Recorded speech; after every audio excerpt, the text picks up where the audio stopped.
समारोह में उपस्थित मध्य प्रदेश के राज्यपाल श्री मंगूभाई पटेल जी, मुख्यमंत्री डॉक्टर मोहन यादव जी,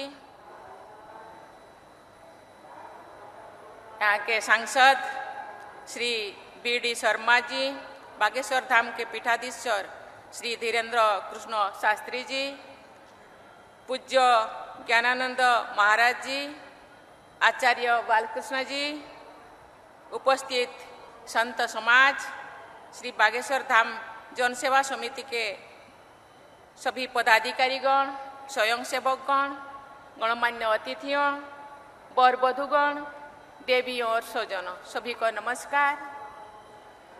आज महाशिवरात्रि के पावन अवसर पर आयोजित इस सामूहिक विवाह समारोह में शामिल होकर मुझे अत्यंत प्रसन्नता हो रही है। हम सबके ऊपर देवादिदेव महादेव की कृपा बनी रहे तथा हमारे देश और समाज प्रगति के पथ पर आगे बढ़े, यही मेरा प्रार्थना है। यहाँ उपस्थित सभी नवविवाहित दंपति को मैं अपना आशीर्वाद देती हूँ और उनके सुखमय वैवाहिक जीवन का कामना करती हूँ। आपको विवाह सूत्रों में बांधने और आपके जीवन में खुशी का ये अवसर उत्पन्न करने वाले मैं श्री धर्मेंद्र कृष्ण शास्त्री जी और श्री बागेश्वर धाम जन सेवा समिति की सभी मेंबर्स को बहुत बहुत धन्यवाद देती हूँ। ये बहुत ही प्रसन्नता की विषय है कि ये विवाह समारोह जन सहयोग से संपन्न हो रही है और विवाहित जोड़ों को गृहस्थी के जरूरी सामान के साथ साथ उन्हें स्वावलंबी बनाने के उद्देश्य से सिलाई मशीन और आटा चक्की जैसे जीवन उपयोगी वस्तुएं भी भेंट की रूप में दी जा रही है।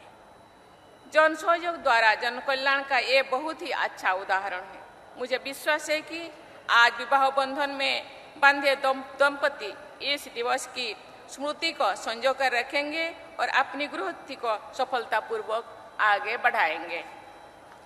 देवियों और स्वजनों, भारतीय परंपरा में संतों ने सदियों से अपने कर्म और वाणी से जनमानस को राह दिखाई है। समकालीन समाज में प्राप्त सामाजिक कुरीतियों के विरुद्ध आवाज उठाए हैं। उन्होंने समाज में फैले अंधविश्वासों के बारे में लोगों को जागरूक किया है। छुआछूत और उच्च नीचे भेदभाव को दूर करने की ये सीख दी है। संतों ने महिलाओं को समाज में उचित सम्मान दिलाने के लिए प्रयास किए हैं। चाहे गुरु नानक हो, संत रविदास हो, संत कबीरदास हो, मीराबाई हो या संत तुकाराम हो, सबने अपने उपदेशों से लोगों की सही मार्ग को दिखाई है और उनको आगे बढ़ने के लिए प्रेरित किए। भारतीय समाज में अनेक योगदान ने ही उन्हें पूजनीय स्थान दिलाए हैं। आज जब हमारे देश वुमेन डेवलपमेंट से वुमेन लेड डेवलपमेंट की ओर अग्रसर है, तब समाज के सभी लोगों का कर्तव्य बनता है कि वे बेटियों और बहनों को सबल और सक्षम बनाने में अपना योगदान दें। उनकी शिक्षा, स्वास्थ्य और सुरक्षा पर ध्यान दें। हमारे छोटे छोटे प्रयास हमारी बेटियों को सशक्त बनाएंगे। मैं सभी महिलाओं से भी कहना चाहूँगी कि आप स्वयं को शिक्षित और आत्मनिर्भर बनाने के लिए निरंतर प्रयास करें। जब आप सबल होंगे तभी हमारा समाज और देश सबल होगा। हमने भारत को वर्ष 2047 तक, जब हम आज़ादी की शताब्दी मनाएंगे, एक विकसित देश बनाने का लक्ष्य रखा है। एक ऐसा भारत जो न केवल आर्थिक रूप से आत्मनिर्भर हो बल्कि सामाजिक समरसता से परिपूर्ण हो, पर्यावरण की दृष्टि से संवेदनशील हो, अपने आध्यात्मिक प्रकाश से विश्व समुदाय को राह दिखाने वाले हो। ऐसे भारत के निर्माण में समकालीन संतों की भी अहम भूमिका है। ये लोगों को सामाजिक एकता बढ़ाने के लिए और पर्यावरण संरक्षण के लिए तथा अपनी ऊर्जा को राष्ट्र निर्माण में लगाने के लिए प्रेरित करते रहते हैं।